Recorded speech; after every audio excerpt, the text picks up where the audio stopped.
네, 오늘 함께 나누실 말씀의 제목은 합력하여 선을 이루라, 합력하여 선을 이루라라는 제목으로 함께 말씀을 좀 나누겠습니다. 제가 언젠가는 실제로 그런 얘기를 들은 적이 있는데요. 어떤 분이 이제 말씀하시기를 자기는 왜 가룟 유다가 지옥에 가야 되는지 이해가 안 된다는 거예요. 이분이 신앙생활을 적게 하신 분이 아니라 길게 하신 분인데 이해가 안 된다는 거죠. 왜냐? 만약에 이제 겟세마니 동산에서 베드로가 예수님이 잡혀가실 때 칼을 빼들고 저항했거든요. 베드로가 성공을 했다고 하죠. 그럼 예수님이 십자가에 죽지 못했을 것이고, 그럼 누가 구원받냐 이거예요. 그런데 우리의 가룟 유다 덕분에, 그가 우리 예수님을 팔아준 덕분에 예수님이 십자가에 못 박히게 됐고, 그래서 우리가 다 구원받지 않았는가? 결론이 좋지 않은가? 그럼 이 모든 것이 합력하여 결국 선을 이루었는데 왜 유다는 지옥에 가야 되는 것인가? 이런 말씀을 하시는 분이 있다는 거죠. 그런데 이게 지금 무슨 논리랑 똑같냐면 이런 거예요. 예를 들어서 어떤 분의 이제 가정에 남편분이 바람을 피웠어요. 그런데 아내분이 이게 얼마나 괴로운지 교회를 가가지고 살 수가 없으니까 이 기도를 하다가 신앙을 갖게 됐고 말씀이 들렸어요. 이제 구원을 받게 된 거죠. 그러자 그걸 본 남편분이 하는 말이 뭐냐? 내가 바람을 피워준 덕분에 네가 예수님 믿게 됐으니, 네가 구원받았으니 이 어찌 기쁘지 않을 수가 있는가? 그러므로 너도 천국 가야 되지만 나도 천국 가야 되는 거 아니냐? 내가 네가 천국 가는데 1등 공신 아니냐? 이렇게 말한다라고 하죠. 그럼 여러분 이게 합력하여 선을 이뤘다라는 말이 뜻이겠습니까? 정말 그럴까요?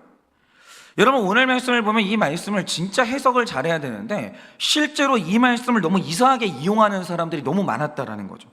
그러면 합력하여 선을 이룬다, 이 말 뜻이 뭐겠습니까? 오늘은 우리가 이 말씀을 보면서 이것의 진정한 의미가 뭔지 이것을 묵상을 좀 해보고자 합니다. 첫째로 합력하여 선을 이룬다라고 할 때 하나님은 연약한 자에게 선을 이루시는 거예요. 26절입니다. 이와 같이 성령도 우리의 연약함을 도우시나니 우리는 마땅히 기도할 바를 알지 못하나 오직 성령이 말할 수 없는 탄식으로 우리를 위하여 친히 간구하시느니라 라고 합니다.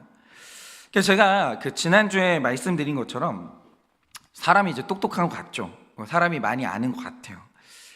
그런데 제가 저 자신을 보면 볼수록, 그리고 우리가 지체들과, 제가 지난주에 여러분이 저의 스승이라고 말씀을 드렸는데 그게 빈말이 아닙니다. 우리 이게 지체들과 같이 이제 공동체 생활하면서 나눔으로 해볼수록 너무 많이 배워요. 그러니까 이 인간이란 존재에 대해서 너무 많이 배우는데 인간의 특징 중에 하나가 뭐냐? 사람이 아무것도 몰라요. 그러니까 알 것 같은데 몰라요. 예를 들어서 제가 이제 어떤 다큐를 보는데 지금 아프리카에 굉장히 이상한 현상이 일어나고 있습니다. 그게 뭐냐? 여러분들에게 코끼리 그리라고 하면 여러분 어떻게 그리시겠어요? 일단 엄청 등치 크고 귀 크고 그 다음에 코가 길다랗잖아요. 그리고 또 하나의 특징이 뭐냐면 입 옆에 두 줄기의 상아가 길게 나 있는 거, 이게 코끼리잖아요. 여러분도 그렇게 알고 계시죠? 그런데 아마도 정확하지 않지만 제 딸이 20살이 될 때쯤에는 그 시대 아이들은 코끼리를 다르게 그릴 가능성이 굉장히 커지고 있어요. 왜 그러냐? 지금 있잖아요, 아프리카에서 상아가 없는 코끼리가 계속 태어나고 있어요. 왠지 아십니까?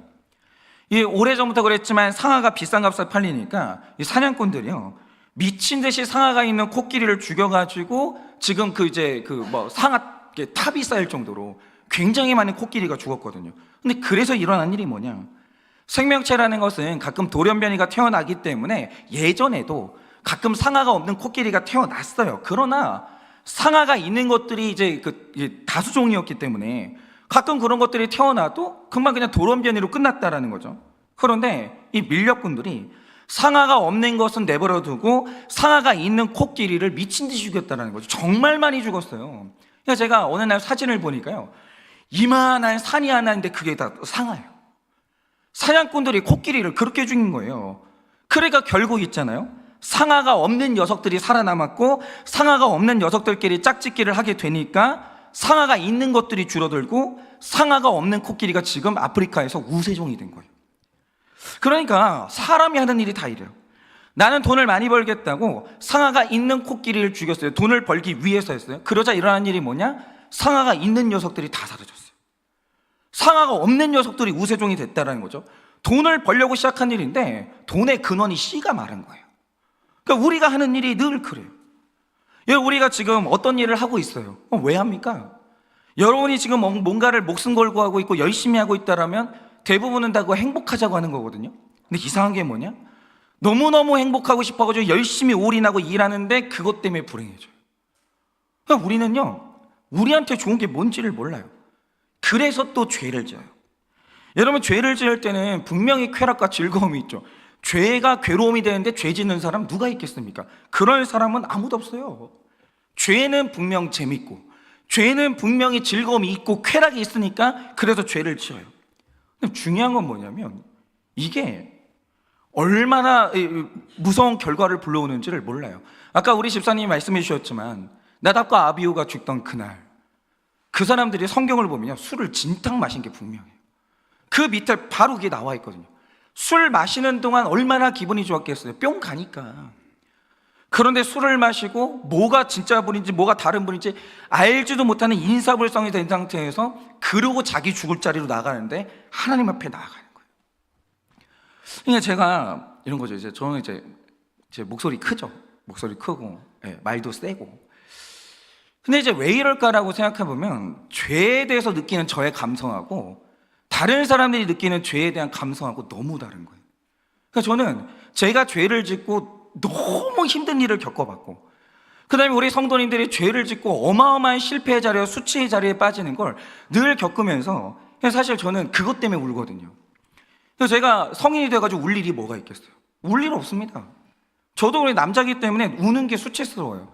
제가 운다라고 할 때 이유는 딱 하나예요. 성도님들이 아프잖아요. 그럼 눈물이 나요. 그러니까 제가 40대 해가지고 우는 거는 교회 성도님들 아픈 것 때문에 울 일밖에 없거든요. 중요한 게 뭐냐? 왜 아프냐?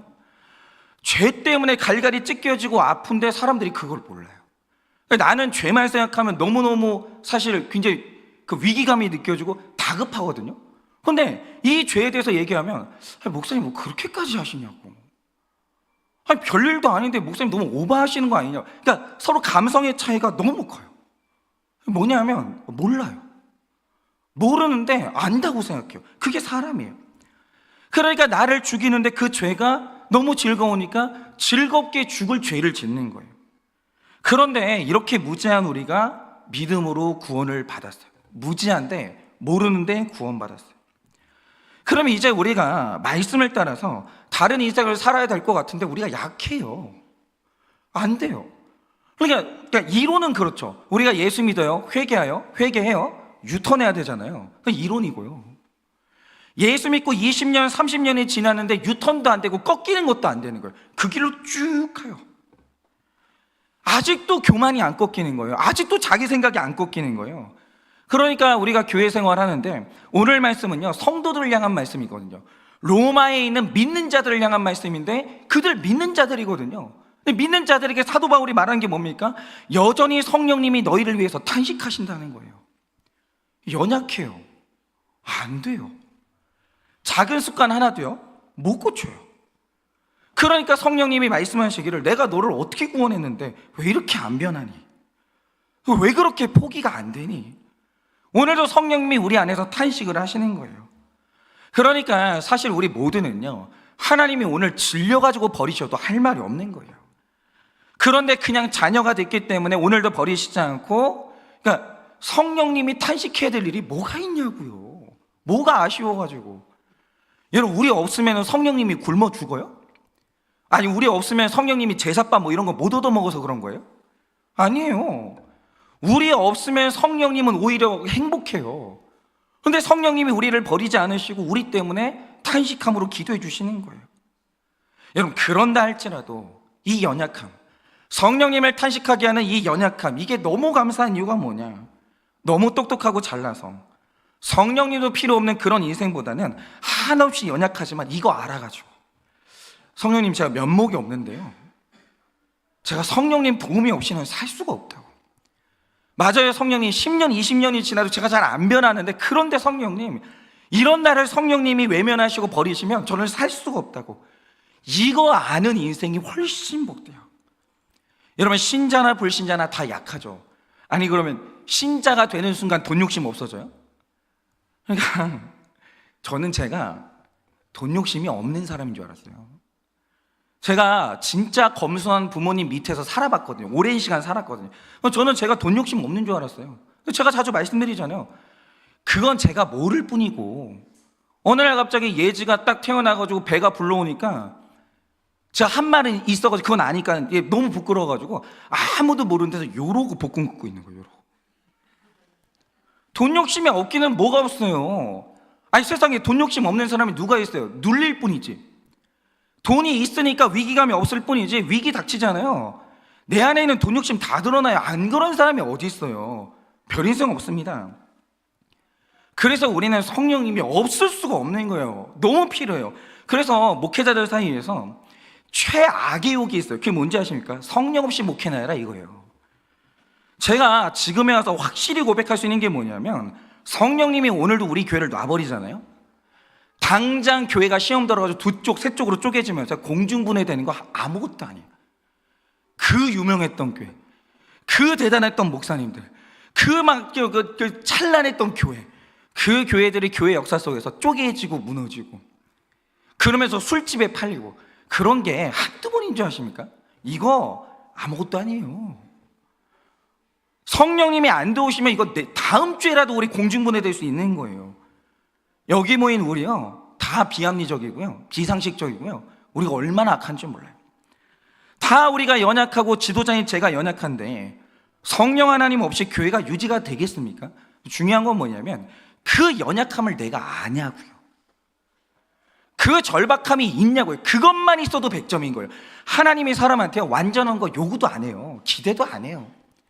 그냥 딱 하나 요구하시는 거, 네 주제 알고 나 없으면 너 안 된다는 그 정도라도 아냐는 거예요. 그것만 알아도 100점이에요. 그것만 알아도.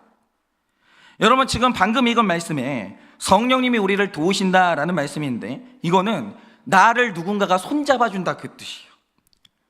여러분, 우리가 연약한 인생이기 때문에 연약한 인생인 걸 아는 사람은 공동체를 얼마나 소중히 여기는지 몰라요. 우리는요, 성령님이 손 내밀어 주지 않고 누군가 손 내밀어 주는 사람이 없으면 설 수가 없는 거예요. 저는 한일교회를 와가지고요, 인생에서 중요한 지식을 진짜 너무 배우는 것 같아요. 여기는 하나님이 저보고 배우라고 저를 한일교회를 보내주신 것 같아요. 그러니까 지금이야 우리 교회 딱 오면은 목자님들이 있고 훈련 만드는 분들이 있으니까 이게 당연한 줄 알죠. 저한테는 이게 하나도 안 당연해요. 저는 매주가 기적이에요. 아니, 5년 전에 이게 한일교회를 하는데 큐티를 아는 분이 누가 있어요? 그래서 제가 권사님하고 식사를 하는데 권사님이 그 말씀 하시는 거예요. 제가 이제 5년 전에 딱 왔는데 갑자기 제가 권사님한테 딱 그러더라는 거예요. 목사님, 권사님, 큐티라는 게 있는데 제가 우리 교회에서 큐티를 하도 될까요? 권사님이 큐티를 알긴 했는데 별로 잘 모르죠. 그러니까 알지도 못하고 하시라고. 이런 일이 벌어질 줄 몰랐죠, 권사님도. 막 죄고백해야 되고 막. 아예 목사님이 하시겠다는데 해야죠. 그때 큐티를 아는 분이 누가 있고 구속사를 아는 분이 누가 있었겠어요? 목자님은 한 명도 없었어요. 그때 그냥 저 혼자밖에 없었고. 그런데 제가 큐티 목회를 해보겠다라고 하는데 혼자 못 하겠는 거예요. 솔직히 말해서요, 1년 딱 되니까 한계가 오더라고요. 2년째는 탈진했을 게 분명해요. 그대로 갔어요. 못 하겠더라고요. 솔직히 말해가지고 너무 힘들어가지고 못 하겠더라고요. 그래서 제가 그때 이제 우리 몇몇 분들한테 도와달라고 손 내민 거예요. 훈련 받으라고 손 내민 게 아니라, 이대로 혼자 가다 탈진할 게 분명하니까 저 좀 도와주세요라고 훈련 받자고 한 거예요. 그런데 손 잡아주신 거예요. 그분들이 손 잡아주신 거예요. 목사님, 제가 도와드릴게요. 미약하지만 한번 해보자고. 그러면서 그분들이 제 손을 잡아주신 거예요. 그러니까 이 시간이 있는 거죠. 오늘이 있는 거고. 근데 너무 감사한 게 뭐냐면 제가 누군지도 모르잖아요. 제 실력이 어떤지도 모르잖아요. 내가 저 사람한테 내 시간을 맡기면 나한테 무슨 짓을 할지를 모르는데, 내가 신뢰를 준 적이 없는데 그분들이 제 손을 잡아주신 거예요. 그리고 같이 훈련하면서, 그때 훈련을 딱 하잖아요. 어떻게 했냐면 예배 끝나자마자 저녁 9시, 10시까지 했어요. 그거를 스트레이트로 20주를 했어요. 그때는 1딩크 1대1 훈련 딱 끝나고 그 다음에 제가 이분들 다 도망갈 것 같아가지고 다음 주부터 양육교사 들어갑니다. 그리고 10주를 더 했어요. 그때 진짜 우리 조경숙 권사님 수술 받고 체력 없어가지고 눈 벌게 가지고 피곤하셔가지고 버티고 계시는 거예요. 권사님 두 분 막 진짜 너무 힘들어 하셨고. 그런데 그렇게 제가 훈련하자고 할 때, 도와달라고 할 때 손잡아 주시는 성도님들이 있었으니까 버티고 있는 거예요. 오늘도 이제 우리 한일교회는요, 저 혼자 사역하는 교회가 아니에요. 저는 이제 한일교회에서 사역할 수 있어요. 이거 안 힘들 것 같아요. 왜냐? 도와주는 분들이요, 손잡아 주시는 분들이요 너무 많아요. 저 이제 안 힘들어요. 이게 쉬운 건 아닌데 솔직히 말해서 저는 사역 안 힘들어요. 손잡아주고 도와주시는 분들 너무 많으니까. 저는 그걸 알죠. 그런데 여러분 보세요. 제가 먼 훗날 한 15년 딱 지나는데 어느 날 설교 강단에서 이러는 거예요. 제가 아무것도 없는 맨바닥에서 나의 피와 땀과 눈물로 오늘을 이루었다고. 세상에 여러분 그렇게 뻔뻔한 말이 있습니까? 제가 말씀드렸잖아요. 그대로 2년 갔으면 전 탈진했을 거예요. 다 우리 성도님들 도와주고, 이렇게 힘든 경제 상황에서 같이 힘을 모아가지고 교회를 일구고, 아니 도와주는 사람이 없이 교회가 어떻게 있어요? 그런데 나중에 15년 지나가지고 하는 말이 뭐냐? 나의 피와 땀과 눈물로 눈물 뿌려가면서 내가 이 교회를 맨바닥에서 일궜다고. 그 거짓말이에요. 그런 사람이 어디 있어요? 뻔뻔해가지고 있잖아요. 자수성가란 말 하지도 마세요. 그런 말이 어디 있어요? 아니 도와주는 사람이 없이 자수성가라는 게 있어요? 아니 저는 오늘도 세상에서 제일 웃긴 말이 뭐냐면 자수성가라는 말이에요. 아니 도와주는 아내가 없고 묵묵히 도와주는 아내가 없이 여기까지 오는 남자가 어디 있어요? 아니 그런 사람이 어디 있냐고요. 여러분 손잡아주는 지체가 없으면요, 성령님이 없으면 오늘도 없고 미래도 없는 거예요. 여러분 최소한 있잖아요, 완벽한 거 요구도 안 해요. 성령님이 우리가 연약하다는, 나에게는 지체가 필요하고 나에게는 성령님이 필요하다는 그 주제 정도는 알아야 될 거 아니에요. 하나님이 그 연약함을 통해 일하시는 거예요. 27절입니다. 마음을 살피시는 이가 성령의 생각을 아시나니 이는 성령이 하나님의 뜻대로 성도를 위하여 간구하심이라 이럽니다. 그런데 이 시편 7편 9절을 보면 이런 말씀이 있어요. 보세요. 그러니까 이 말씀을 보면 마음을 살피시는 이가 성령의 생각을 아시나니 성령이 하나님의 뜻대로 성도를 위해서 간구하신다는 거예요. 그러니까 성령님이 나한테 좋은 게 뭔지를 날 위해서 기도하신다는 거예요. 그런데 시편 7편 9절을 보면 이런 기록이 있습니다. 의로우신 하나님이 사람의 마음과 양심을 감찰하시나이다 이래요. 여러분 뭐죠? 이 세상에 사실은 우주만큼이나 미스테리한 영역이 하나 있는데 그게 사람의 마음이에요. 그러니까 저희 어머니 아버지가, 저희 아버지는 노총각이었거든요. 그러니까 성질도 안 좋고 가난했고, 그래가지고 그때는 30살이면 엄청 노총각인데 저희 아버지가 이제 30살에 이제 결혼을 하시게 된 거죠. 그래서 저희 어머니는 목회자가 될 사람과 결혼하겠다고 서원을 했었고, 근데 저희 아버지는 이게 돈을 벌고 싶었기 때문에 저는 이제 돈 많은 장로가 되고 싶습니다. 그래가지고 저희 어머니가 그러면 저희는 안 되겠네요. 선을 볼 때 이 말을 했는데 저희 아버지가 허이 또 막으시네 이래가지고 결혼을 했대요. 어쨌든 간에. 그래서 저희 아버지가 이렇게 목회자가 되셨는데, 그리고 이제 30살에 결혼하셨고 이제 일흔이 되셨으니까 40년 넘게 사신 거죠. 저희 어머니 아버지가. 저희 아버지가 하시는 말씀이 뭐냐? 나는 네 엄마 마음을 모르겠대요. 나는 네 아버지가 누군지를 모르겠대요. 지금도 우리 아버지는 비밀이 있어요. 뭔가가 어디 돈이 있는 것 같은데 말을 안 해요. 우리 어머니도 말을 안 해요. 하여튼 잘 모르겠어요. 모르겠는데 그러면 이런 거죠. 내가 이 사람을 40년을 집에서 하루 종일 봤어요. 내가 이 사람을 40년 동안 새끼 같이 밥 먹으면서 같이 살았다는 거죠. 근데 몰라요. 모르는 이유가 뭐게요? 이유가 뭐냐면 나도 나를 몰라요. 내가 누군지를 모르고요, 내가 뭘 원하는지를 몰라요. 사람이 자기 감정도 모르고요, 늘 혼란 속에서 살아요. 여러분 머릿속이 완전히 정리가 돼가지고 깨끗이 이 정리된 몸과 마음으로 사는 사람이 몇이나 될 것 같으세요? 인간은 누구나 다 혼란스러워요. 모르겠는 거예요. 이게 우리의 연약함이죠. 그러니까 사람의 마음은요, 미스테리의 영역이에요. 몰라요. 깊어요. 그런데 그걸 알고 있는 유일한 한 분이 누구냐? 하나님이 그 깊은 마음에 모든 방어 기제를 뚫고 그 중심을 딱 아시는 거예요. 너는 이런 사람이구나. 네 마음의 진짜 소원이 이거구나. 다른 말들은 다 거짓말이고 딱 진실한 하나가 이거구나. 하나님이 정확히 감찰하시는 거예요. 그런데 이 말 뜻이 뭐냐? 사람마다 나에게 진짜 좋은 게 뭔지 자기 자신이 모르는 것을 성령님은 나에게 좋은 건지 뭔지를 아신다는 거예요. 하나님이 나보다 나를 더 잘 알아요. 그래서 제가 이거를 늘 말씀드리는 게, 저는 제가 그런 사람인 줄 알았어요.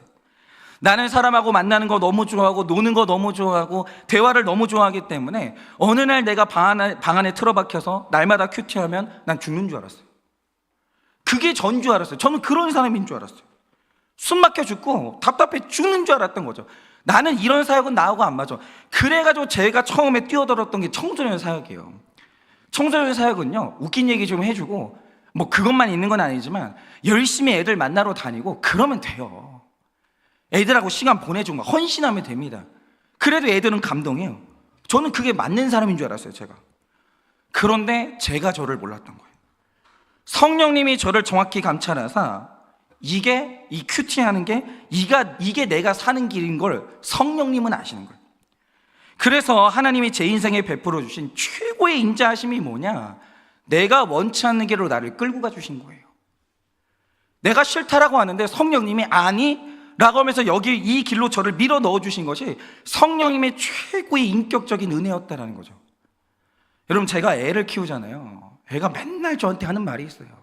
눈만 뜨면 진짜 살금살금 걸어가지고 저한테 와요. 하는 말이 뭐냐? 엄마가 깨기 전에 빨리 유튜브를 틀어.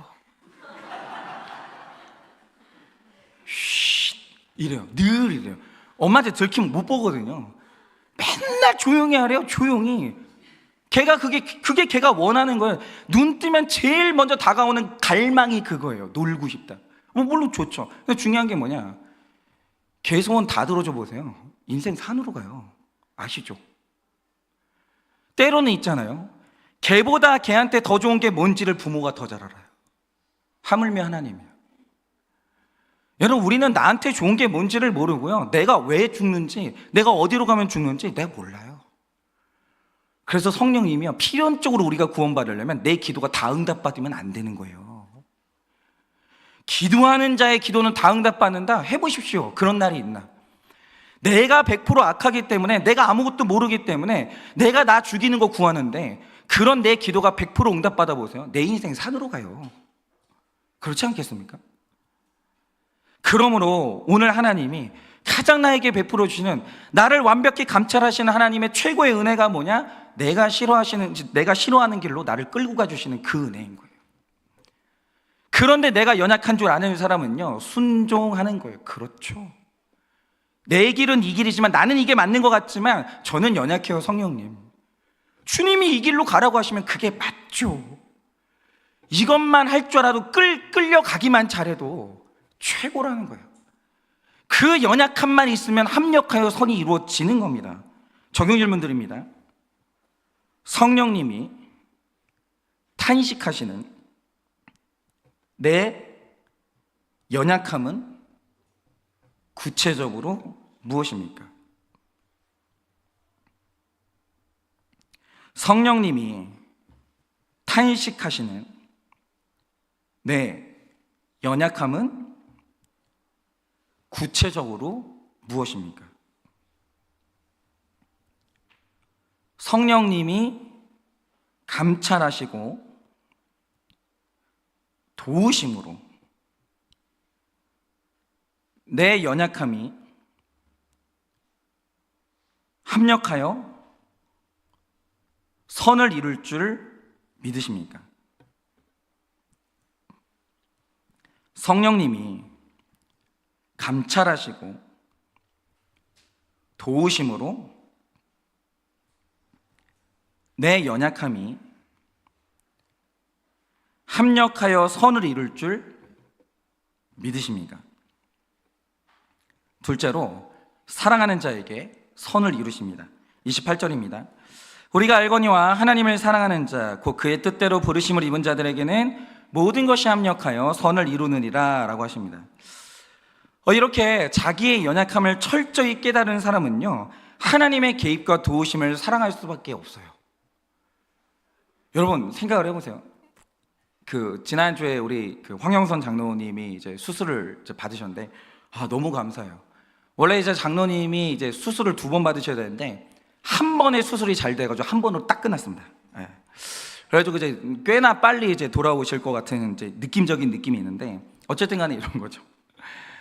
여러분, 사람 있잖아요. 수술 앞두고 있잖아요. 그러면 생각을 해보세요. 얼마나 무섭겠어요. 메스로 째고 벌린 다음에 뼈를 만지는데 상상만 해도 너무 두렵잖아요. 여러분, 수술 앞두고 있는 사람 중에 기도가 사모되지 않는 사람 아무도 없어요. 저절로 기도가 나와요. 하나님의 도우시며 절절하게 사모가 되는 거예요. 근데 사람이 등 따시고 배부르잖아요. 하나님의 개입이 귀찮아지는 거예요. 하나님 왜 이렇게 간섭하세요? 내 인생 내가 알아서 할 테니까 좀 내버려 두라고. 왜 그러냐면 살만해서 그런 거예요. 여러분, 사람이요, 인생의 밑바닥으로 떨어지고 정말 큰 위기가 오잖아요.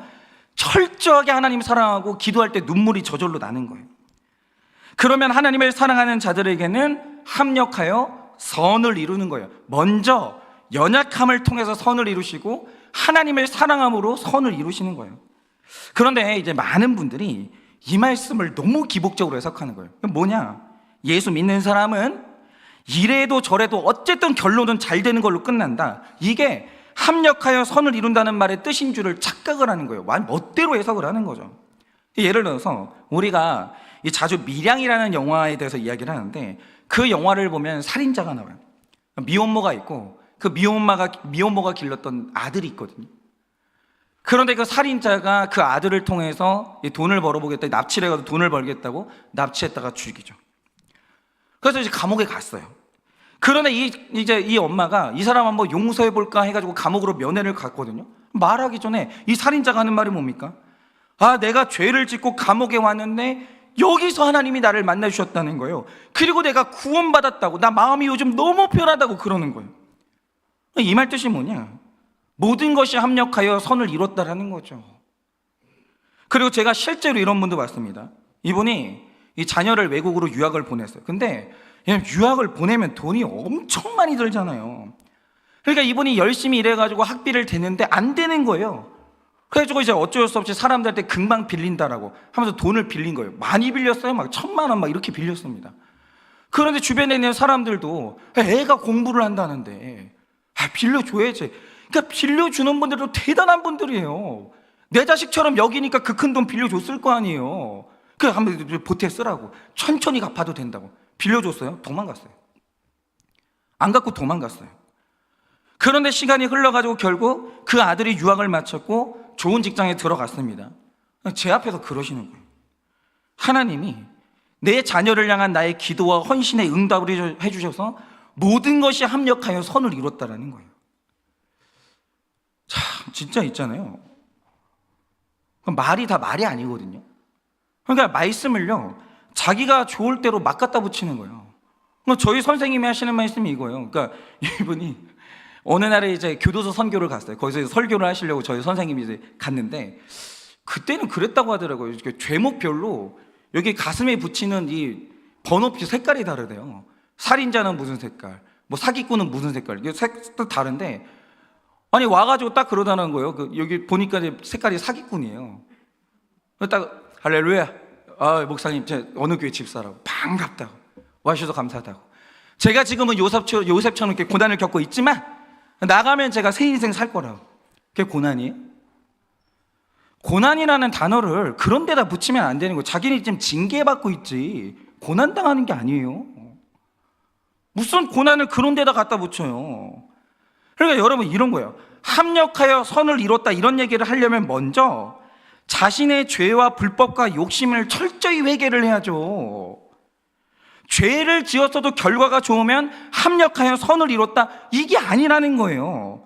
그건 뭐냐면 지금 죄가 쌓이고 있는 거예요. 죄의 이렇게 결론이 쌓이고 있는 거예요. 물론 하나님은요, 성도의 인생에 일어나는 그가 저지르는 모든 죄와 실수와 모든 실패의 순간들을 합쳐서 선을 이루세요.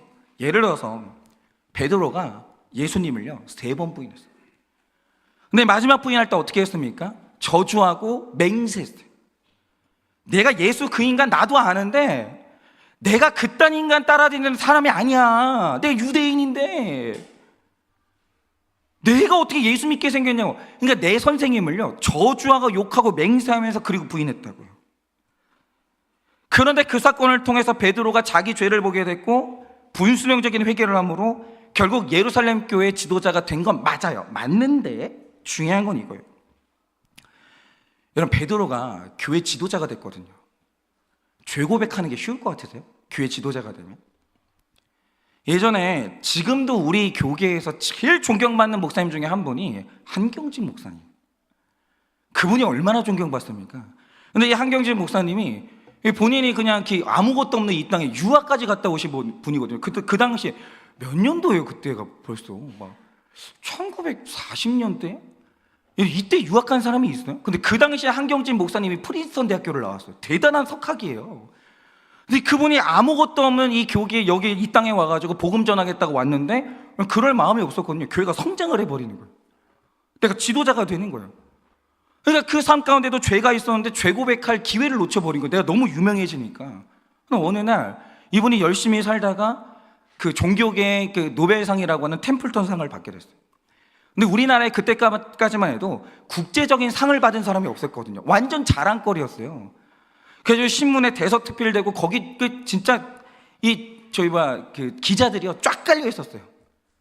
한경진 목사님이 뭐라고 하나 보자. 딱 한 줄이라도 저는 대한민국 국민이라 자랑스럽습니다. 이런 얘기 하나 보자. 그러면서 다들 사진을 찍고 있었다고요. 근데 이제 상을 받기 전에 그 수행원이 증언하는 게 그거예요. 목사님이 어디 아픈 데도 없는데 땀을 뻘뻘 흘리면서 그렇게 괴로워하더라는 거죠. 그렇게 너무 힘들어하면서 이분이 왜 이러시나? 근데 너무너무 괴로워하고 땀 흘릴 정도로 괴로워하다가 강단에 올라가서 한 말이 뭡니까? 다른 말 하지도 않았어요. 뭐 감사합니다. 오늘 제가 이렇게 있게 된 건 우리 아내 덕분에, 이런 말도 아니고 마이크 잡자마자 한 말이 뭐냐? 저는 신사참배한 죄인입니다. 저는 신사참배한 죄인이라고. 이게 뭐 진작부터 이 죄 고백을 하고 싶으셨는데 교회 지도자가 돼버리니까, 유명해져 버리니까 못하게 된 거예요. 그리고 나도 모르게 그냥 어쩔 수 없이 이게 무덤까지 가져가는 비밀로 오다가 성령님이 그걸 용납을 안 하시는 거예요. 어떻게 됐냐? 기자들까지 다 모인 데서 한경진 목사님이 그 좋은 날 그 고백을 하시는 거예요. 저는 신사참배한 사람이라. 이런 상을 받을 자격이 없는 사람이에요. 여러분, 베드로도 마찬가지죠. 이 사람은요 초대교회 지도자예요. 죄 고백하는 게 쉽겠어요? 그런데 베드로가 뻔뻔하게 죄 고백도 안 하고 자신의 배신을 합리화하고 모든 것이 합력하여 선을 이뤘다고, 이런 적이 없다라는 거죠. 베드로는요 자기 죄를 직면하는 고통스러운 과정을 다 겪었어요. 내가 예수님 3번이나 부인한 죄인이라고. 변명 없이 회개하는 수치의 시간들을 다 거쳤어요. 다. 그리고 치러야 될 대가를 다 치른 후에, 그러나 나 같은 죄인도 하나님이 버리지 않고 이렇게 나를 지도자로 세우셨다, 이러면서 합력하여 선을 이뤘다는 고백을 한 거예요. 그러니까 여러분, 합력하여 선을 이룬다라고 할 때 하나님이 말씀하시는 선이 뭐겠어요? 회개인 거예요. 그 사람의 성화인 거예요. 그러니까 이 말씀은요 하나님 쪽에서 우리에게 하시는 말씀이지 내가 내 멋대로 써먹는 말씀이 아니라는 거예요. 자기 실수와 욕심은 회개하지도 않은 채로 내가 하는 일은 다 하나님께서 합력하여 선을 이루는 일이라고, 이러면 이 말씀을 왜곡하는 거예요.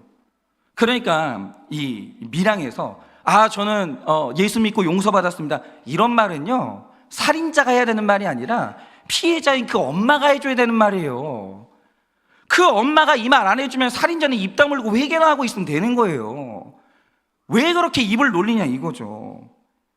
그래서 28절 말씀을 반대로 읽으면 이렇게 됩니다.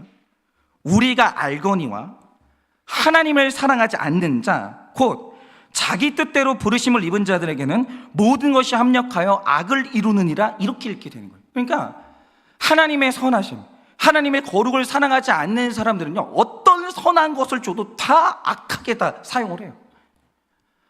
하나님이 어떤 사건을 주셔도 전부 다 합리화를 시켜요. 전부 다. 회개가 없어요. 상처도 자기 죄를 합리화하는 합리화로 쓰고, 뭘 해도 합리화를 쓰고, 어떤 것도 이 사람의 인격을 변화를 못 시키는 거예요. 그러니까 하나님의 거룩함을 사랑하지 않는 사람은요 하나님이 어떤 걸 주셔도 그것을 총동원해서 자기 악을 이루는 거죠. 여러분 생각을 해보세요. 한 사람이 성공한다고 할 때 혼자 돼요? 그냥 그러니까 자기 혼자 착각하는 거예요. 내가 뭐 맨손에서 일궜다? 정말 그런 말 들을 때 한 고구마 100개 먹은 것 같아요. 뭘 자기 혼자 해요? 말도 안 되는 소리를 그렇게 해요. 그럼 주변에 있던 사람들이 얼마나 답답한데. 안 그렇거든요. 근데 이 사람이 뭔가를 이뤘어요. 그럼 그 다음부터 하는 일이 뭐냐면 자기를 신으로 만드는 거예요. 난 뭐든지 할 수 있다. 하나님이 좋은 것을 주시면 그게 다 총체적으로 모여가지고 교만이라는 악을 이루는 거죠. 하나님을 사랑하지 않는 자에게 권력을 주면요, 그 권력을 가지고 자신을 신으로 만드는 거예요. 하나님을 사랑하지 않는 자에게 건강을 준다? 그 건강을 가지고 열심히 바람피고 다니는 거예요. 체력 좋으니까 한 두세 명 만나는 거예요. 그러면 반대로 선이 뭡니까? 내가 성화되고 회개하는데 필요했던 모든 일들이 다 선이라는 거예요. 하나님이 그 모든 사건을 주시는 이유가 뭐냐? 결국 구원받게 하려고 그 모든 사건을 주시는 거예요. 여러분, 지금 절대 혼동하지 말아야 될게요. 내 기분 좋게 하는 그게 선이 아니에요. 내가 뭐 때문에 만족한다? 그것도 선이 아니에요. 나에게 아무리 만족이 되어도 성화에 방해가 되면 그거는 그냥 악이에요. 고난도요, 고난 자체가 선이 아닙니다. 고난이 선이 되려면 그게 나의 겸손으로 연결돼야 그게 선한 것이 되고 축복이 되는 거예요. 그러니까 아무 데서나 있죠. 아무 데서나 모든 것이 합력하여 선을 이뤘다, 이런 말씀 하지 마세요. 그게 내 구원을 이루고 내 겸손을 이루고 나를 죄에서 떠나게 만들었다, 그게 바로 모든 것이 합력하여 선을 이룬다는 말의 뜻이 되는 거예요.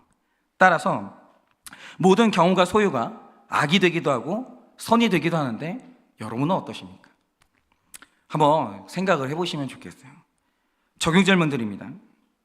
하나님이 내 고난을 통해 합력하여 선을 이룬 경험이 있으십니까? 하나님이 내 고난을 통해 합력하여 선을 이룬 경험이 있습니까?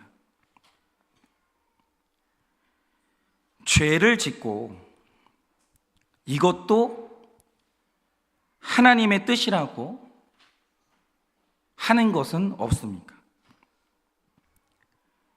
죄를 짓고 이것도 하나님의 뜻이라고 하는 것은 없습니까? 그래서 마지막 세 번째로 선을 이루시는 목적을 깨달아야 되는 거예요. 29절 30절입니다. 하나님이 미리 아신 자들을 또한 그 아들의 형상을 본받게 하기 위하여 미리 정하셨으니 이는 그로 많은 형제 중에서 맏아들이 되게 하려 하심이니라. 또 미리 정하신 그들을 또한 부르시고 부르신 그들을 또한 의롭다 하시고 의롭다 하신 그들을 또한 영화롭게 하셨느니라 라고 합니다. 그러니까 여러분이 오늘 말씀을 보시면요, 28절 말씀에 합력하여 선을 이루느니라 라는 말씀과 29절 말씀 사이에 왜냐하면 이라는 접속사가 생략되어 있는 거예요.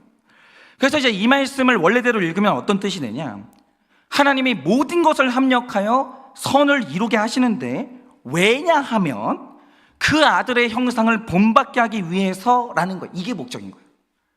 이 말씀을 왜곡하면 안 되는 거예요. 기복적으로 읽을 수가 없어요, 이 말씀은. 그러니까 이 말씀의 결국 목적은 뭐냐, 합력하여 이룬다는 선은 우리가 하나님의 아들의 형상을 회복하는 거예요. 그러니까 이 말씀이 말하는 선은 뭐냐면 사업 잘 되고 합격하고 취업하고 이게 아니라 내가 하나님의 형상을 이루는 것, 그게 바로 선이라는 거죠. 그러니까 우리 자녀가 명문대 합격하고 사업이 잘 되고 그래서 돈을 많이 벌고 합력하여 선을 이루었어요, 이루시면 안 된다는 거죠. 여러분, 로마서는요 우리를 아들이요 딸이라고 합니다. 우린 종 아닙니다. 우리 일꾼 아니에요. 교회에 일하려고 모인 거 아니에요. 그게 목적이 아니에요. 우린 자녀기 때문에 모인 거예요, 아버지 집에. 근데 이게 그냥 된 게 아니라고요. 우리가 하나님의 자녀가 될 때에는 어떤 과정이 있었냐면, 여러분 오늘 말씀이 신학적으로 굉장히 중요한데, 이 말씀은요 왜 하나님과 우리의 관계가 죽어도 깨질 수가 없는지 그걸 너무 정교하게 말하는 거예요. 자, 하나님과 우리가 부모 자녀 관계가 됐어요? 모르고 된 게 아니라고요. 그러니까 잘 보세요. 이 말씀의 순서를 보면, 제가 방금 전에 이제 이혼 전문 변호사분인데 요즘에 젊은이들이 이혼하잖아요. 이혼 사유 1위가 뭔지 아세요? 제일 많이 오는 이혼 사유가 뭔지 아십니까? 몰랐대요. 이 사람이 이런 사람인지 몰랐는데 결혼하고 보니까 이런 사람이었다라는 거죠. 예를 들어서 결혼하기 전에 이 사람이 채무가 있었는데 말을 안 해줬대요. 결혼하고 보니까 빚이 있는 거예요. 아, 속았다. 이혼하겠다. 이게 그렇게 많다라는 거예요. 몰랐다라는 거죠. 근데 보세요. 하나님의 자녀가 됐어요. 근데 오늘 말씀에 이 자녀가 되는 과정에서 제일 먼저 나오는 게 뭡니까? 미리 아시고. 이게 놀라운 말씀인 거예요. 하나님이 여러분을 부를 때 모르고 불렀는지 아십니까? 베드로를 제자로 부르실 때 3번 저주하고 맹세하면서 부인할 인간인 걸 모르고 부르셨을까요? 아니요. 그러니까 만약에 모르고 불렀다. 근데 어느 날 베드로가 배신을 했어요. 야, 나 너 이런 사람인지 몰랐다. 내가 너 그렇게 안 봤는데 난 너 이런 사람인지 몰랐어. 미안한데 결별. 이게 아니라고요. 하나님이 자녀들을 한 명 한 명 부르실 때 알았다고요. 다 알아요. 하나님은 모르는 게 없어요. 아는데 부른 거예요. 그리고 정하시고 부르시고 의롭다 하시고 영원롭게 한 게 우리 존재라는 거죠. 그러니까 우리가요, 우연히 하나님 실수로 몰라서 부름받은 존재가 아니라는 거예요. 여러분, 우리는요 다 아는데 이 사람을 어떻게 하면 구원받을 수 있는지 철저한 계획과 선택 가운데서 자녀가 됐으니까 이 사랑은 취소될 수도 없고요, 어떻게 누구 끊을 수가 없는 거예요. 이건 그냥요 영원토록 가는 거예요. 여러분, 우리 구원은요 좌절되는 게 불가능해요. 하나님이 완벽히 이루셨거든요. 그래서 우리 인생은요 모든 것이 하나님의 뜨겁고 견고한 사랑과 주권 아래 있는 거예요. 그러니까 오늘 말씀에 나오는 이 5가지 동사가 로마서 8장까지 나오는 모든 교리를 압축한 핵심 중의 핵심이에요. 그건 미리 아셨다라는 거죠. 그래서 제가 다시 한번 말씀드릴게요. 우리를 부르신 하나님의 과정이 뭐냐? 우리가 자녀가 된 것은 미리 아시고, 아는데 자녀 되기로 정하시고, 부르시고, 의롭게 될 때까지 끝없이 만지시고, 결국엔 영화롭게 하시는 결론이라는 거죠. 그래서 이 바필드 박사는요, 이것이 절대로 끊어질 수 없는 5개의 고리로 이루어진 황금 사슬이라고 했어요. 이 사슬은 안 끊어져요. 한 번 이 사슬이 하나님과 나 사이에 연결이 됐다, 끝난 거예요. 아무것도 끊을 수 없어요. 그러므로 로마서 8장에서 말하는 게 뭐냐? 어떤 피조물이라도, 심지어 천사라도 그리스도와 나 사이에 있는 이 사랑을 절대로 끊을 수 없다는 거예요. 그래서 제가 하지 말아야 되는 게 있어요. 그게 뭐냐면, 어떤 분이 넘어지죠. 아니, 뭐 교회 생활하다 보면 성도님이, 장로님이, 목회자가, 권사님이, 집사님이 넘어지죠. 그러나 그를 향해서 버림받겠다는 말을 하면 안 되는 거예요.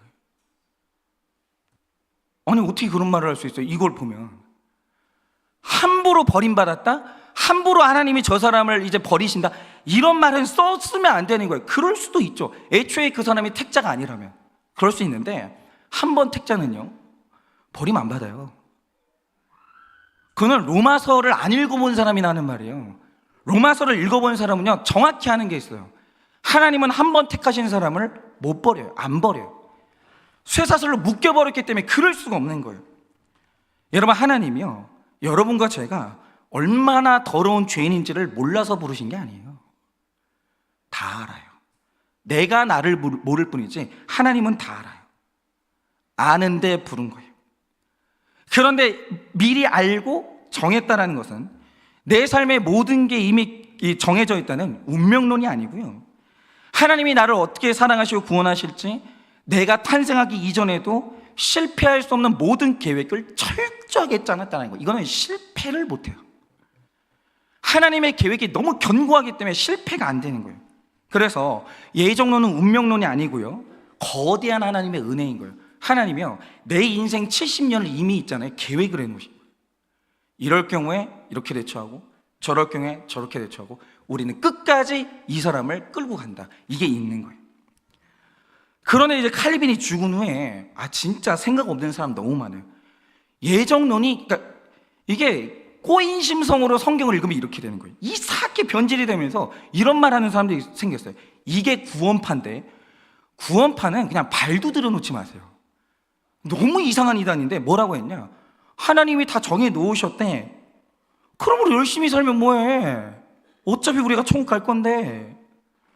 이런 식으로 오해가 되어지는 거예요, 운명론으로. 여러분, 예정됐다는 건 그런 뜻이 아니라는 거예요. 우리 삶에 어떤 실패와 처절한 이 실패가 와도 하나님은 무조건 끌고 간다라는 거, 계획이 있다라는 거예요.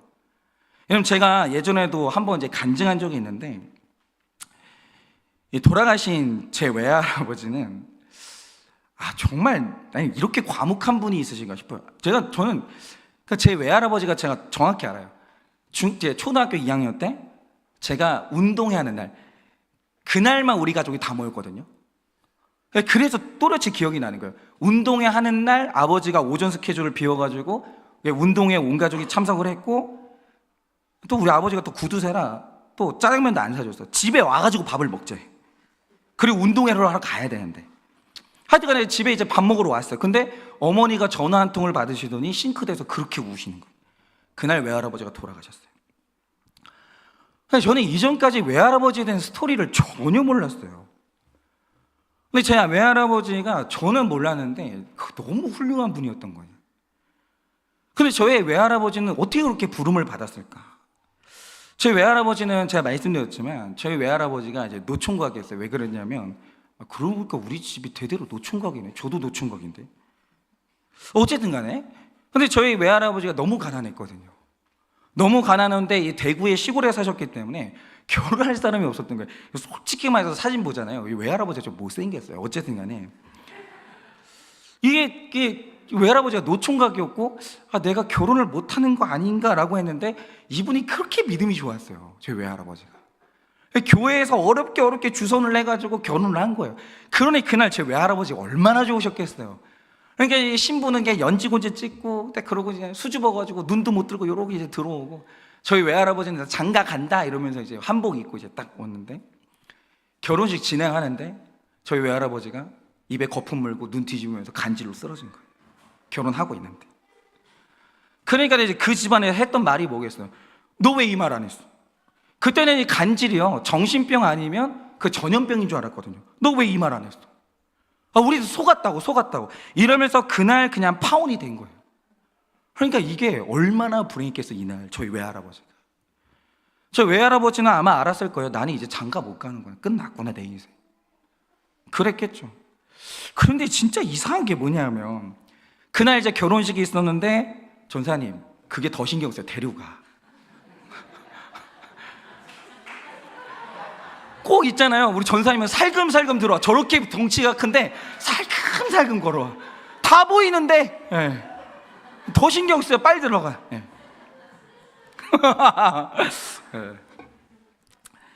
근데 이제 저희 할아버지가 제일 불행했던 날이 있잖아요. 거품 물고 간질로 쓰러져가지고 사람들 막 비명 지르고 도망가고 막 그 수치를 당하고 이제 파혼이 되셨죠. 근데 거기에 저희 외할머니가 하객으로 있었어요. 지켜보고 있었던 거죠. 근데 갑자기 그 결혼식이 끝나고 집에 갔는데, 저희 외할머니 부모님도 굉장히 신실한 크리스천이었거든요. 갑자기 내 딸이 그러는 거예요. 아버지, 제가 저 총각한테 제가 시집 가겠다. 아니 우리 외징조부 난리 나죠. 너 미쳤냐고. 아니 어떻게 그런 말을 하냐고. 너 미친 거 아니냐고 그랬다는 거예요. 그러니까 저희 외할머니가 하신 말씀이 뭐냐, 아버지, 믿는 사람들끼리 결혼식이잖아요. 하나님 앞에서 부부가 되기로 서약을 했는데 저것 때문에 깨지냐고.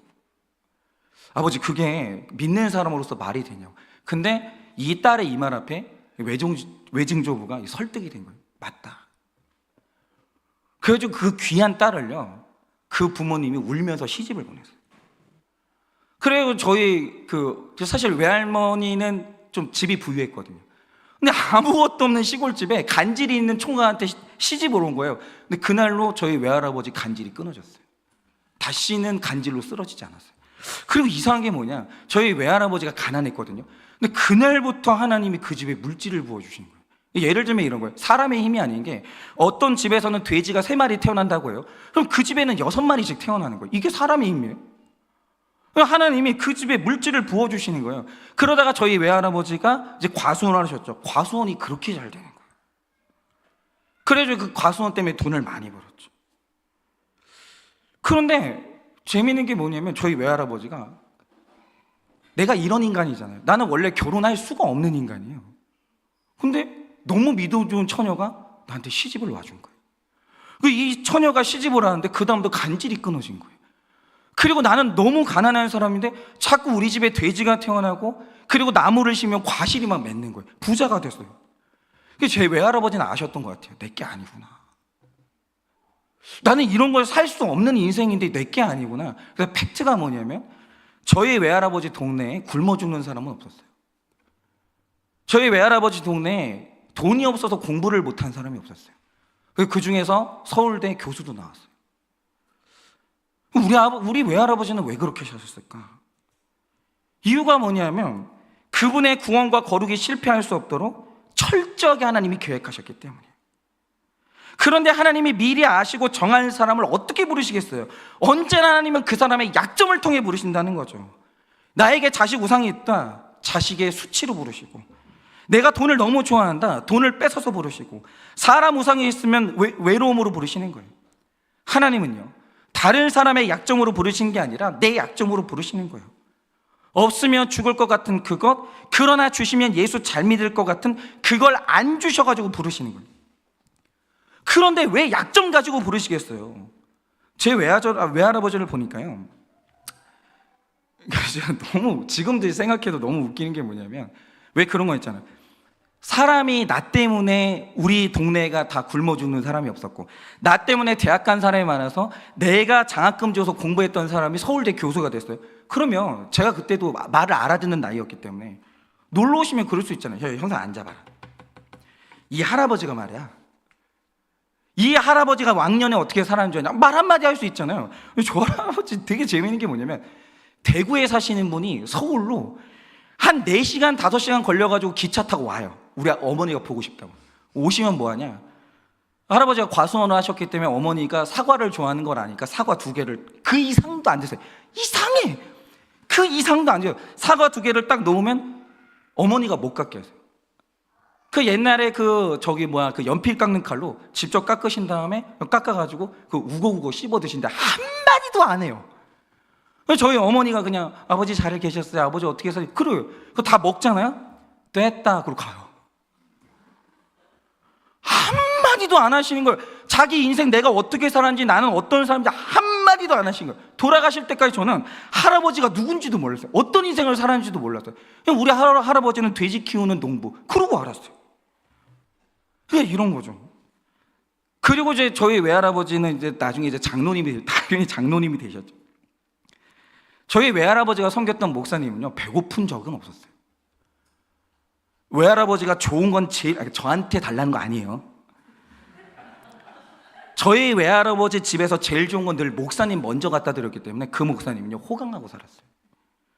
근데 왜 이랬을까? 라고 생각하면 우리 외할아버지는 약점이 많은 사람이거든요. 그렇게 살 수가 없어요. 근데 그런 내가 하나님께 장로 직분을 받는 게, 이건 말이 안 되는 거예요. 나는 이런 사람이 아닌데 내가 부자가 된다고? 내가 언제 이렇게 될 만큼 내가 어떤 수완을 부려봤어요? 심었는데 열매가 나는 게 내가 한 거냐고요. 열심히 일했겠지만 생색이 안 나는 거예요. 생색이. 그러니까 그렇게 죽을 만큼 사람들 도와놨고요, 한마디 자랑을 안 하고 돌아가셨어요. 그래서 저는 어떻게 알았냐면, 한 30년 후에 우리 외삼촌이 책을 써가지고 알았지, 그전에는 우리 아버지도 말을 안 하고, 아무도 말을 안 하고, 우리 어머니도 말을 안 하고, 아무도 자랑을 안 하는 거예요. 근데 그냥 자기 약점이 뭔지도 모르고 이런 일을 한번 해봐요. 다 적어놔. 내가 누구 도와줬는지. 하나님이 제일 싫어하는 게 뭔지 아세요? 생색이에요. 생색내는 이유가 뭐냐면, 자기가 약점 가운데 부름받았다는 그 의식이 없는 거예요. 그러니까 저희 외할아버지는 내 수치와 실패를 통해 부름받았기 때문에 과수원을 해서 그 많은 사람들 공부시키고 먹였는데 한 번도 자랑을 안 하는 거예요. 그럼 외할아버지 스토리를 그러고 알았어요. 그러니까 저 무시하지 마세요. 제가 이런 분의 외손주예요. 그래서 제가 이런 거를 늘 보면서 깨닫는 게 뭐냐면, 우리 집안에 물려받은 제일 큰 그 유산은 실패구나. 은혜라는 단어. 아무도 자랑을 안 해. 우리 집안에서 제일 자랑하는 사람 저밖에 없어요. 입만 열면 자랑하죠. 그러니까 이거예요. 하나님이 수치 가운데 실패 가운데 불러주시는 사람은 합력하여 선을 이루는 거예요. 여러분, 이게 바로 모든 것이 합력하여 선을 이룬다는 말씀의 뜻인 거예요. 그러니 오늘 여러분이 겪는 고난은요, 절대로 하나님의 실수가 아니고요, 하나님이 나를 부르시는 사건인 거예요. 여러분, 예수님이 언제 베드로를 불렀어요? 베드로가 밤이 맞도록 수고했지만 얻은 것이 없어서 빈배로 돌아왔을 때 그날 예수님을 만난 거예요. 여러분, 실패의 순간은요, 찬란한 만남의 순간인 거예요. 그 실패와 약점이 없이는 사람은요, 어떤 성공을 해도 그리스도의 온전한 형상을 이룰 수가 없는 거예요. 여러분, 우리 삶에 어떤 수치스러운 일이 일어났습니까? 어떤 실패가 일어났습니까? 그게 하나님이 나를 버린 사건이 아니고요, 하나님이 나를 부르시는 사건인 거예요. 실패가 얼마나 아름다운 건지는 아셔야 돼요. 그래서 결국 여러분, 그 실패의 순간에 하나님을 부르시고 그 믿음 지키셔서 결국 선함이 이루어지는 것을 보게 되는 여러분 되시기를 예수님의 이름으로 축원을 드립니다. 우리 찬양팀 나와주시고 적용 질문 드립니다. 수치와 고난으로 부르신 것이 나를 향한 배려인 것을 믿으십니까? 수치와 고난으로 부르신 것이 나를 향한 배려인 것을 믿으십니까? 주님의 부르심으로 합력하여 선을 이루면 생색이 없다고 했는데 여러분은 어떠십니까? 혹시 지난날 아내한테 줬던 선물 다 기억나는 분 계십니까? 남편한테 차려줬던 밥상 다 기억나는 분 계십니까? 포기하십시오. 그거 아주 안 좋은 생색입니다. 주님의 부르심으로 합력하여 선을 이루면 생색이 없는데 여러분은 어떠십니까?